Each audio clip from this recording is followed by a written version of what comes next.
So முழுக்க முழுக்க முக்கியத்துவம் தன்னுடைய சுயமரியாதை கௌரவத்துக்கு முக்கியத்துவம் கொடுப்பா. தனக்கான நிலை, நான் என்னவா இருக்கேன், எனக்கான நிலை என்ன, ஃபர்ஸ்ட் தன்னை பத்தின சிந்தனைகள்ன்றது அதிகமா இருக்கக்கூடிய நபர்கள். நான் என்னவா இருக்கணும், எப்படி இருக்க போறேன் அப்படின்ற. இன்னொன்று வந்து பாத்தீங்கன்னா இவங்களை விட்டு அடுத்து குழந்தை. இந்த 2 விஷயத்துக்குள்ள எங்களுடைய மென்டாலிட்டி ஓடிட்டே இருக்கும். ஸோ நிறைய நாலேஜபிளான பர்சன்ஸ். அதே மாதிரி வந்து பணம் பொருளாதாரம் சார்ந்த விஷயங்கள் எப்பயுமே ஒரு தேடல் இருந்துகிட்டே இருக்கும். கொஞ்சம் கூச்ச சுபாவம் அப்படின்றது இருக்கும். சில பேருக்கு பார்த்தீங்கன்னா அந்த பேசுறதுக்கு கூட தயங்குவாங்க. நிறைய பேர் வந்து கிரியேட்டிவ், நிறைய திறமைசாலிகள் அப்படின்வாங்க இல்லையா.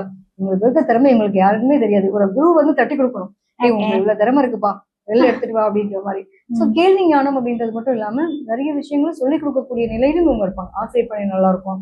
அதே மாதிரி பெரும் பணம் புழங்கக்கூடிய விஷயங்கள் எங்களுக்கு ரொம்ப நல்லா இருக்கும். பேங்கிங் செக்டரா இருக்கட்டும், படிப்பு சொல்லி தரக்கூடிய ஒரு ஆசிரியராக கூட, அதாவது டியூஷன் சென்டராக வச்சிருக்கேன் அப்படின்ற அளவுக்கு இவங்களுடைய நிலைப்பாடுகள், அதாவது 1க்கு 4 கலை, ஆயக்கலைகள் 64ன்ற மாதிரி இவங்களை பொறுத்த வரைக்கும் எல்லா கலைகளையும் சிறந்து விளங்கக்கூடிய நபர்கள் அப்படின்னு எடுத்துக்கலாம்.